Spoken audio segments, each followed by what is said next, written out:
Hello everyone, this is Jeremy here. I'm going to be looking at some anatomy today.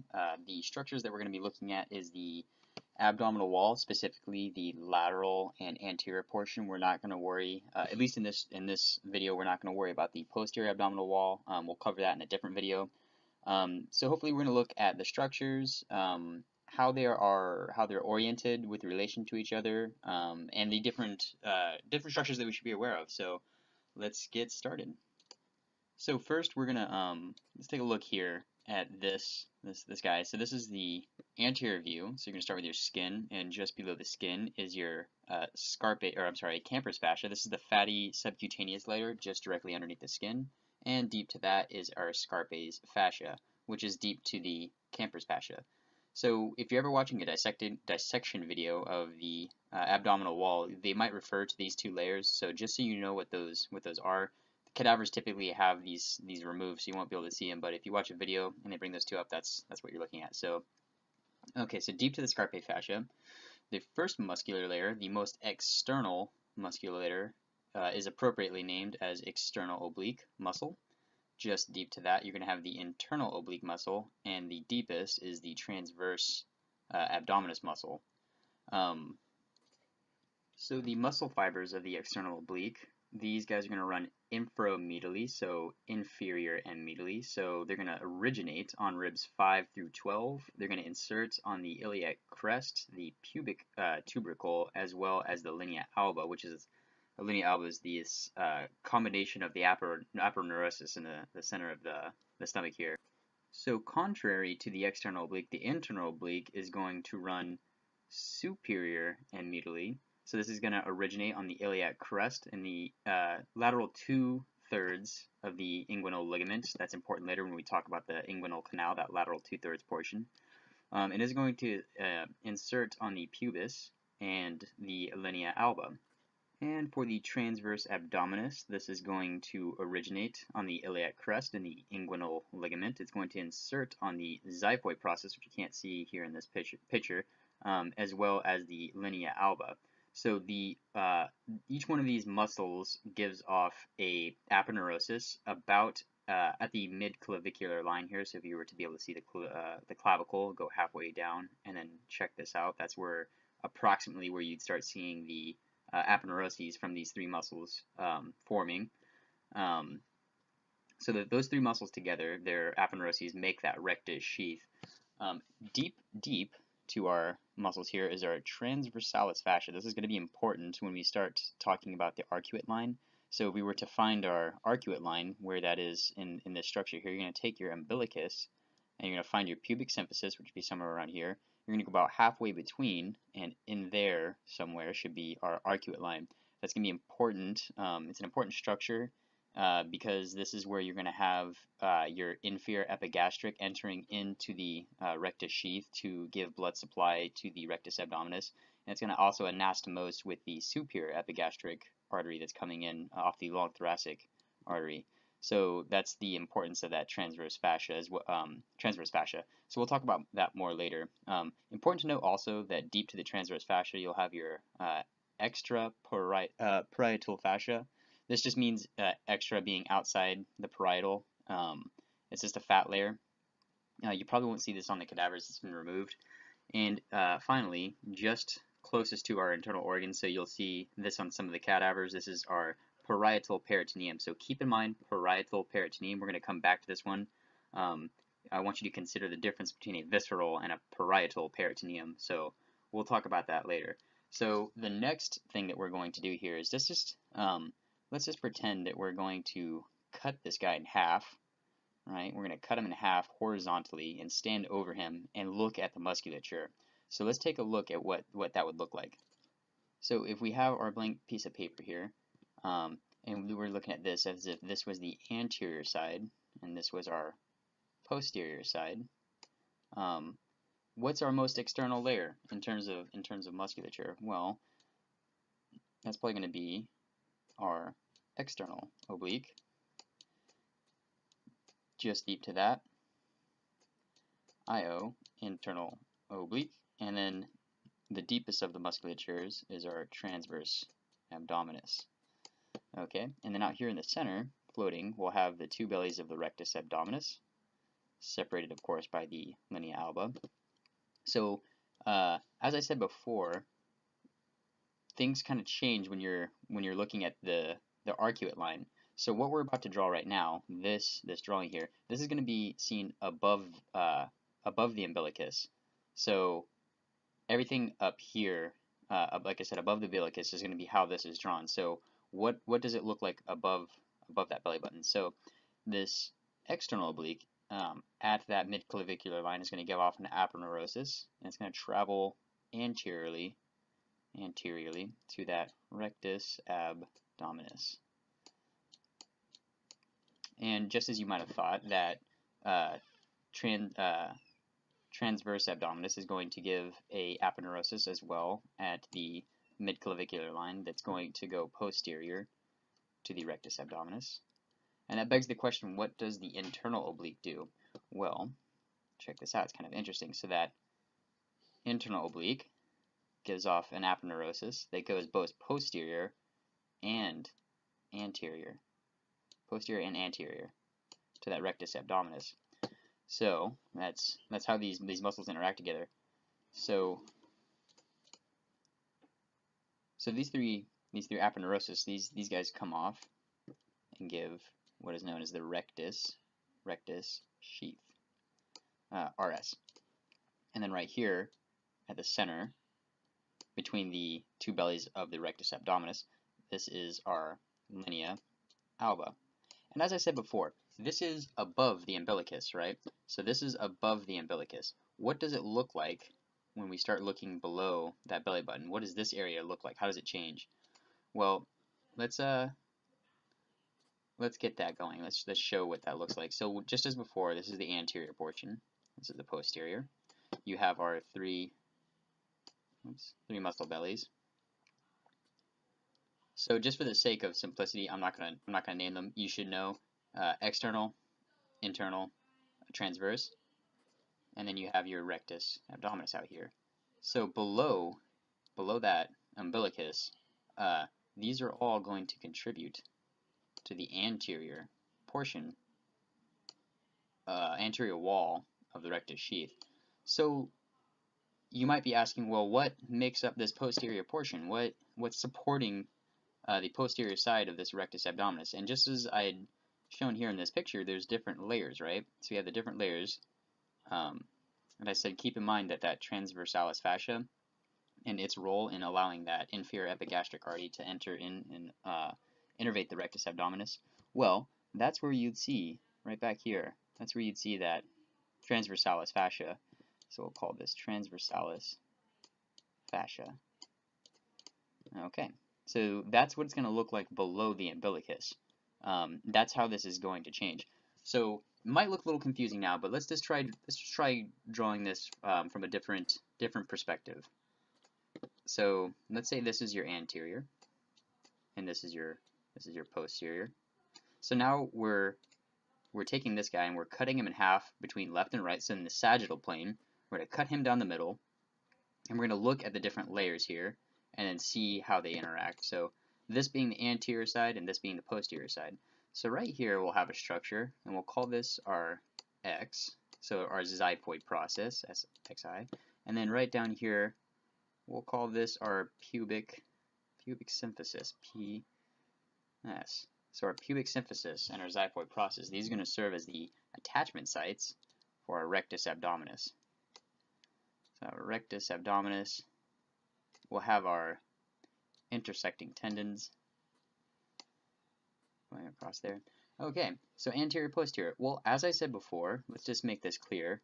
Let's just call this, we'll call this level right here the level of our umbilicus. So, how does this change looking at this guy in the sagittal plane? How does it change right here? Well, we'll start with our most external. So our most external muscle, as we said before, this is the same on both sides of the umbilicus, is our external oblique, right here, most outer layer. And then if we draw in a different color, so as I said, above the umbilicus, our internal oblique as two aponeuroses that give rise to the posterior wall of the rectus abdominis and the anterior wall of the rectus abdominis in terms of the sheath. So this is our internal oblique.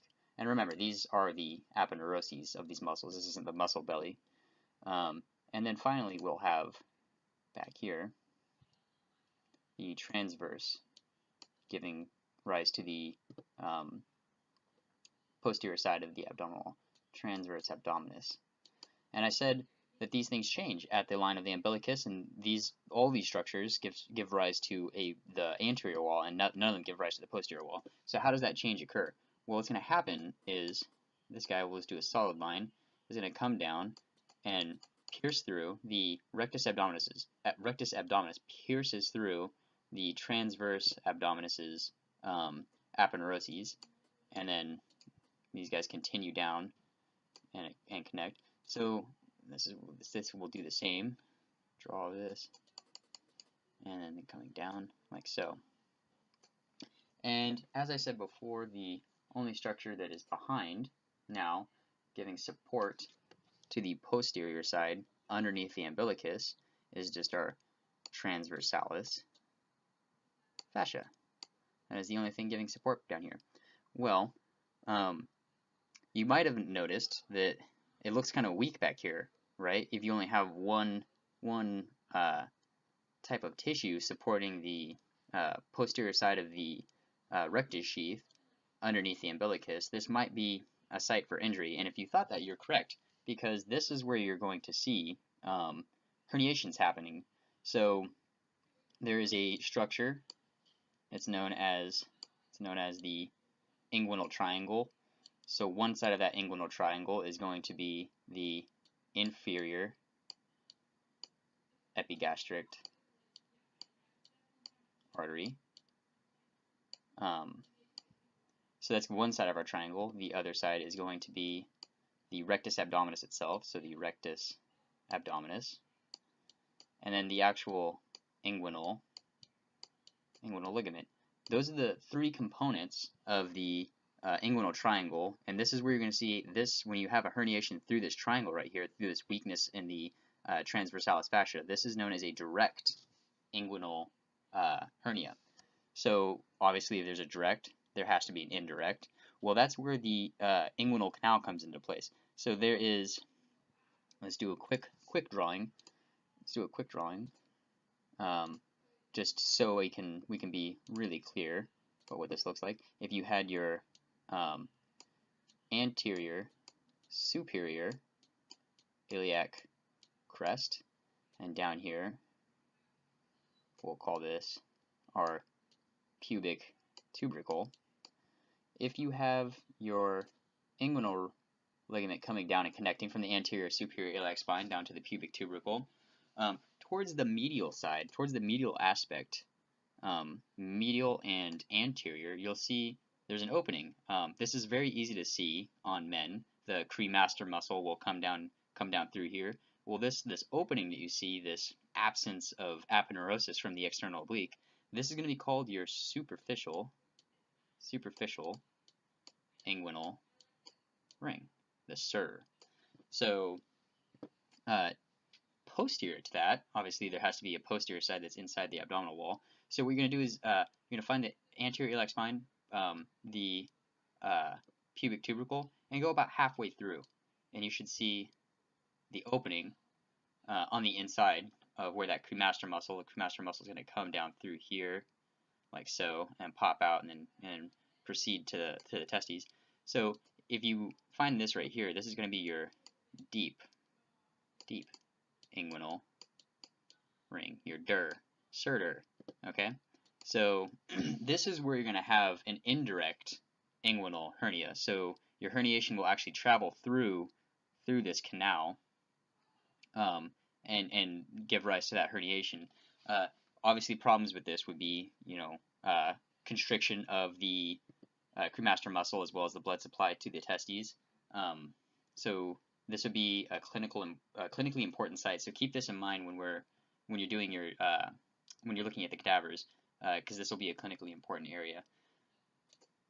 Okay, so finally, the last thing I said, if you remember when we were talking about this guy right here, I said keep in mind the parietal peritoneum and think about what a visceral peritoneum is. So this is going to be really important when we look at the cadavers in person because the intestinal tract can get kind of confusing when we're talking about the visceral peritoneum versus parietal peritoneum versus a mesentery versus an omentum. So hopefully this will kind of clear up what the differences are between those different structures. So let's go ahead and open up another thing and let's take a look at this. So let's pretend for a second here that let's just define what is the parietal peritoneum versus the visceral peritoneum. So the parietal peritoneum is going to surround the abdominal cavity. As you see here, it just lines the abdominal cavity. It's actually going to go like this. You'll notice I'm leaving some gaps here, and we'll discuss why. So this is what the parietal peritoneum. This is our PP. Remember, if we go back to the first part of the video, the parietal peritoneum is the deepest layer, right here, just deep to the extraperitoneal fascia, that fat layer. So that's what our parietal peritoneum looks like. Well, what is a visceral peritoneum? Well, a visceral peritoneum, here outlined in the blue, this is going to be the tissue that surrounds our organs. So the visceral peritoneum is going to be, it's the same tissue, is the exact same tissue as the parietal peritoneum, but a continuation that only gives rise to surround organs inside our peritoneal cavity. We'll discuss what the peritoneal cavity is here. So you'll notice that some of these structures have folds, a doubling up of visceral peritoneum, and these are actually, they're named according to where they attach. So right here at the top, you'll see that there's a doubling up layer right here. This is your lesser omentum, and this right down here, you can see it's already named. This is your greater omentum. So this doubling up of visceral peritoneum gives rise to an omentum. Well, you may ask, this is a doubling up of tissue, but this is named a mesentery. So why is that?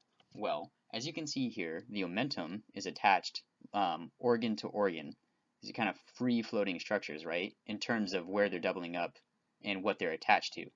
Whereas these structures back here, these mesenteries, these are inserting onto that parietal peritoneum. So if you have a parietal peritoneum giving rise to a doubling up of visceral peritoneum, it's going to be a mesentery. If you have a doubling up of tissue that's just attaching to another organ, this is going to give rise to an omentum. So that's the distinction that you should keep in mind when we're looking at the abdominal cavity, and we start our discussion on visceral peritoneum versus parietal peritoneum. Okay, so now that we've discussed what the parietal peritoneum is and what a visceral peritoneum and what an omentum and a mesentery is, it's important to distinguish if we get rid of most of this stuff here, and we're looking at this cavity, we can see that parietal peritoneum doesn't contain everything, right? You can see that there are some structures that are left out of that parietal peritoneum. There is a name for these structures. These are called retroperitoneal structure, or retroperitoneal. It just means retro as in outside the peritoneum. So there's an acronym for this. So it's called SAD-Pucker. So SAD, SAD, and PUCKER. And since I'm writing with my mouse, I'll let you guys write out what they actually are. But SAD stands for suprarenal. This is also known as the adrenal gland. A is our aortic, so you can see right here, this is the aorta coming down. P is going to be our pancreas, except for the tail. That's a good distinction. When you're looking below the stomach, you should be able to see the pancreas.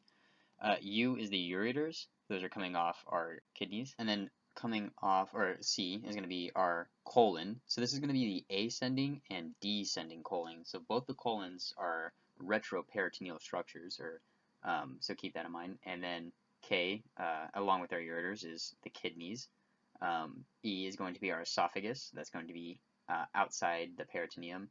And finally, our rectum. So all these structures can be found outside the parietal peritoneum. Naturally, if there is something inside, you can see that all these in here are intraperitoneal structures. Retroperitoneal, intraperitoneal. We'll introduce this topic again when we start our discussion on the abdominal wall. Hope this video has been helpful in terms of clarifying what the function of the different structures are inside the abdominal cavity. Please let me know if you would like me to do more videos, or if you think I wasn't clear enough on something or you want me to go into more detail. I'd love to do that. Just get a hold of me, and hopefully I can work on something for you. So hope everyone does well, and good luck on the exams.